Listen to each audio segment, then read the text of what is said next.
Arrivez-vous à rester sans rien faire? Moi, j'ai beaucoup de mal à rester sans rien faire. J'ai toujours une occupation qui vient dans ma tête. C'est de ça que je voudrais parler maintenant.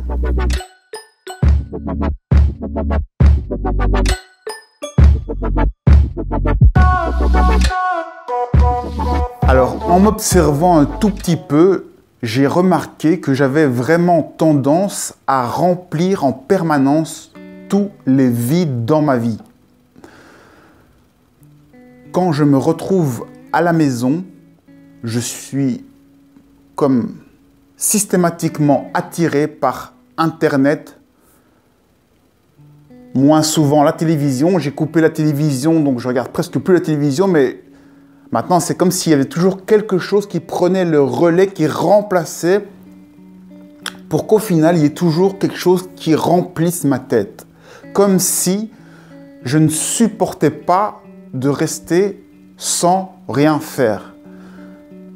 Pour moi, rester sans rien faire, c'est comme si on avait une impression d'inutilité, de temps perdu.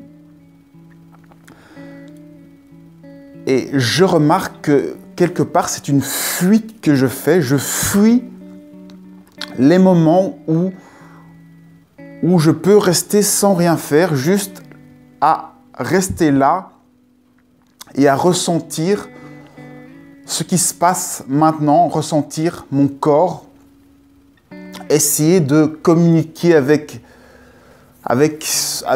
mon environnement, avec ce que je ressens.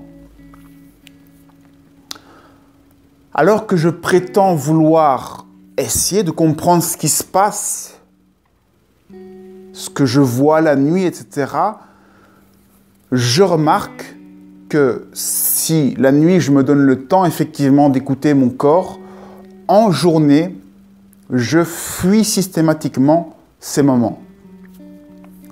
Alors, je ne dis pas que la journée ne doit servir à passer son temps à glander ou à ne rien faire, mais ce qui est intéressant de remarquer, c'est cette fuite que l'on fait la journée, de ces moments de calme, de solitude et de cette pression de la société qui nous dit qu'on ne peut pas rester sans rien faire et qu'on doit absolument regarder ce qui se passe sur Internet, regarder ce qui se passe sur son GSM, parler à quelqu'un, réfléchir à quelque chose de précis, regarder la télévision, s'occuper, faire des choses.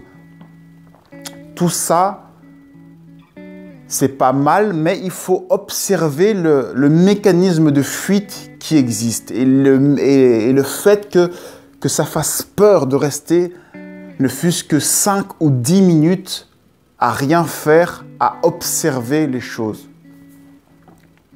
Donc maintenant que j'ai observé ça chez moi, je vais essayer de m'accorder de temps en temps quelques minutes pour justement me détacher de toutes ces choses qui nous attirent, qui veulent manipuler notre cerveau, notre temps d'attention.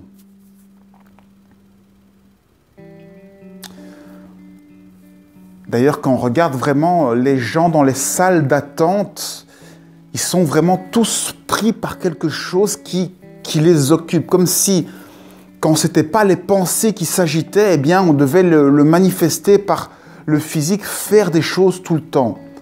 Ce qui se passe dans la tête se passe aussi dans l'activité. On est toujours obligé de remplir les vides. Même lorsque l'on parle, on n'ose pas faire des blancs entre ce que l'on dit. On est toujours obligé de faire des « pour remplir tous les espaces qu'il y a entre les mots.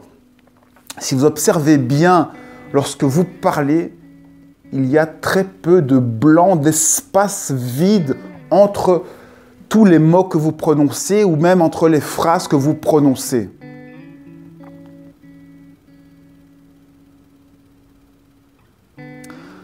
Arriver à faire le vide, c'est reprendre votre liberté, reprendre sa liberté, reprendre son pouvoir, le pouvoir d'être à son rythme, de vivre à son rythme.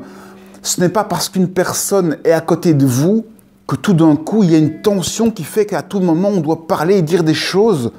Si vous êtes libre, octroyez-vous le droit de parler quand ça vous chante, quand vous avez envie, d'observer la personne, d'observer à côté, de vous détendre, d'imposer quelque part votre rythme. Chacun a le droit de vivre à son rythme. Ce n'est pas parce que la société ou une personne est à côté de vous que tout d'un coup, vous devez vivre à son rythme, parler à son rythme, réfléchir à son rythme. Autorisez-vous à vous exprimer et à être tout le temps à votre rythme. Vous parlez quand vous voulez parler, vous vous détendez quand vous voulez vous détendre et pas vous obliger à être sous tension. Être sous tension, c'est